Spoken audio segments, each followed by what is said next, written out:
Welcome to another math lesson online. Today we're going to take a look at finding the equation of a line given certain information. Now I want to draw your attention to what the equation of a line looks like in slope form. To write the equation of a line in slope form, we need the slope, which we label as m, and the y-intercept of that line, which we know we label as b. Or in this lesson, we'll see that we don't always need the y-intercept to construct the equation of a line. As long as we have the slope and any point, we can construct the equation of a line. Now, what is the slope? If you remember from grade 9, the slope is the difference between two y points divided by the difference between the two x coordinates of those points, or delta y over delta x. So let's take a look at the first example. We have to determine the equation of a line passing through 2 points 5 and 1 and 7 and 3. We have two methods. The first one we call slope y-intercept form, and the second method is slope point form. Well, let's look at method 1, slope y-intercept form. As the method calls for it, we first have to find the slope of that line. So we know that the slope is y2 minus y1 divided by x2 minus x1. Now, I want you to know that it does not matter which point we label as point 1 and which point we label as point 2. It is up to you which one I use as the first point or as the second point. I typically try to avoid working with negatives or double negatives. So in this case, if I'm looking at both x and y coordinates, I notice that the points 7 and 3, if I choose it as the second point, I'm going to avoid having negative results. So this is going to be my second point, and 5 and 1 will be my first point. So with that being said, if I have y2 minus y1, we have 3 minus 1 divided by 7 minus 5. Now what does that give us? Well, 3 minus 1 is 2, 7 minus 5 is 2, which means that we're going to obtain a slope of 1. So now we do know the slope of this line, which is a slope of 1. Now, the method calls for us finding the y-intercept. So in this equation of a line, which is y equals mx plus b, we now know the slope, which is 1, because we just found it, and we can use any of these 2 points to substitute for x and y. So again, it is personal preference which one you want to use. If I choose the first point, 5 and 1, 5 represents the x coordinate and 1 represents the y coordinate of that point. So with that being said, instead of y, I'm going to write a 1. And instead of x, I'm going to write 5. What do you notice? We are left with a single variable, which is b, and we're going to solve for b.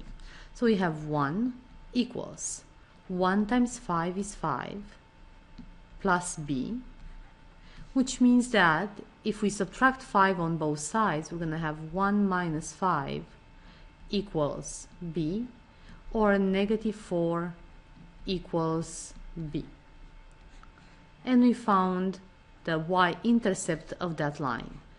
We can state the equation of the line because we just constructed it, which is y equals x. We don't have to write 1x. You can remember that the slope is 1, but whenever the slope is 1, positive 1, you don't actually have to write it in front of x. I wrote it more to remind you that the slope is 1, minus 4. And that's the equation of the line passing through the points 5 and 1 and 7 and 3. Now let's look at the second method and let's see which one you're going to like more in the end. So for the second method, it's called slope point form. What does that mean? It means that first we have to find the slope.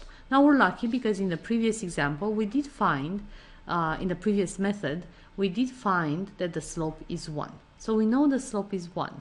Here's what I like about this method. If we choose any of these 2 points, 5 and 1 and 7 and 3, to sub in for x1 and y1, then we are pretty much done. So I'm going to say again, since this was my first point, x1 and y1, I'm going to sub them in instead of y1, and x1. Now I do know that the equation of the line in slope form has a y and x in it. So we're going to have y minus. Now y1 is 1 equals, the slope is 1 times x minus x1, which is 5. So our goal is to isolate y. Y equals, we're going to add a 1 on both sides and distribute the bracket in the same time. So we have x minus 5 plus the 1 that we added on both sides, or y equals x minus 4. I particularly like this method because I consider it faster and it gets us to where we want a lot sooner. Let's look at some examples. Let's say that we want to find the line that passes through a point A with the coordinates 2 and 4 and has a slope of 3. So I'm going to write it down. M equals 3 and the point is 2 and 4. Nowhere in the example it's asking us to find the y-intercept. It's just saying find the equation of that line. So I'm going to look at the point and I'm going to say this is that first point, x1, y1, and I recognize that 2 is my x1 and 4 is the y1. So in the point slope form of the equation of a line, we have y minus y1 equals m times x minus x1. And in here we're going to substitute the slope y1 and x1 and rearrange the entire equation to isolate y. So y minus y1 is 4 equals, the slope is 3 because we know it's 3, times x minus x1, which is 2. Now we do have to distribute this particular bracket, so we have y minus 4 equals 3x, 3 times negative 2 is negative 6. We're going to add a 4 on both sides, so we have y equals 3x minus 6 plus 4, and in the end we find that the equation of the line is 3x minus 2. So now, once we rearrange it, we actually can tell what the y-intercept is, because my equation is in slope y-intercept form, and the y-intercept is negative 2. I'm going to let you find, in example 3, the equation of the line passing through 2 given points. Good luck with finding the equation of the line for this particular example. There are a couple of applications that I want to remind you from grade 9, because I know it's been a while and you might have forgotten. In example 4, we're asked to find the equation of a line that passes through a point 2 and 4 and it's horizontal. Now, one of the most important characteristics of a horizontal line is its slope. So if I'm thinking about a graph, a horizontal line is a line that's parallel to the x-axis. And there's something very special. If you notice, this line passes through only one y point, which means that no matter what x points we have on the graph, on the line, all those points have the same y coordinate. So if I think about the slope as being delta y over delta x, the difference, the delta y, will always be 0 divided by whatever the difference in the x's will be, which means that the slope is 0. So if I'm thinking about the equation of the line in slope y-intercept form, if the slope will always be 0, then the equation of a horizontal line will always be y equals b, or y equals y1. All the points on a horizontal line will have the same y coordinate, which is the y-intercept or y1, and that's the equation of a horizontal line. So in our case, since the point passes through 2 and 4, the y is 4, then we can write that the equation of this particular line is y equals 4. Another special example is the case of a vertical line. So again, let's graph quickly what a vertical line looks like. So with a vertical line, we have a line that's parallel to the y-axis. So let's take a look at the vertical line. I have multiple points on this vertical line, and they're all passing through this one specific point. So no matter what the y values are, all the y values will only have one corresponding x value. So what does that mean for the slope? The slope I know is delta y over delta x. Now delta y will be something, a certain value between 5 and 4, a million, negative 1 million, whatever the y values are. So I'll always have a delta y.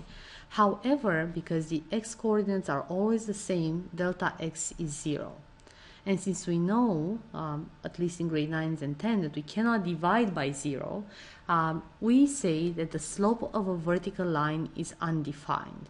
So in the equation of a line, since the slope is undefined, it means I have no run. There is no growth along the x-axis. So I want to acknowledge the fact with the vertical line that there is no run in that vertical line, and we state that by saying that the equation of a vertical line is always x equals x1, or the x coordinate that the line is passing through. So in this particular case, the equation of this vertical line is x equals 2. In this particular case, we have to find the equation of a line that passes through a point 3 and 4 and is parallel to the line 1.5x minus y plus 3 equals 0. I'm always going to advise you to start with writing the equation of a line in point slope form. So I'm going to write y minus y1 equals m times x minus x1. Now in this particular case, I am given a point. So I know that this point, I can use it for coordinates x1 and y1, which means I already have parts of this particular equation. If I'm looking at it, I only have a point, and I know that in order to calculate the slope, I need a minimum of 2 points. However, this particular problem gives me a very important clue. This line is parallel, and the symbol for parallel is this, so two vertical lines side by side. It's parallel to 1.5x minus y plus 3 equals 0. Now, what do we remember about the slopes of parallel lines? We've only done that a couple of units ago. Again, as a reminder from grade 9, the slopes of parallel lines are exactly the same. So what I want you to do is to rearrange this equation in slope y-intercept form, or y equals mx plus b. Once you do that, the slope in this second line will be the same as the slope of your line, will be equal to the m that you need in the equation of the line we're trying to find, because they're exactly the same. And once you have the slope ny1 and x1, you can rearrange the slope point form of the equation of a line and find the particular equation of a line. When we have the equation of a line, we have to find the equation of a line that passes through a point A. So again, I have my x1 and y1, and this time is perpendicular on x plus 3y minus 5. What does it mean for two lines to be perpendicular? Hopefully you remember that when two lines are perpendicular, their slopes are negative reciprocal. So if one slope is 3, the perpendicular line will have a slope of negative 1 over 3. Or if one line has a slope of 7 over 5, the other line will have a slope of negative 5 over 7. Hence the negative or opposite sign, and reciprocal means flipping the fraction. And remember, any integer can be written as a fraction. So that's why we can write it as 1 over 3. Good luck, and I think I've provided you with enough information to try these examples on your own at home, and you can ask me questions in class if you run into any difficulties.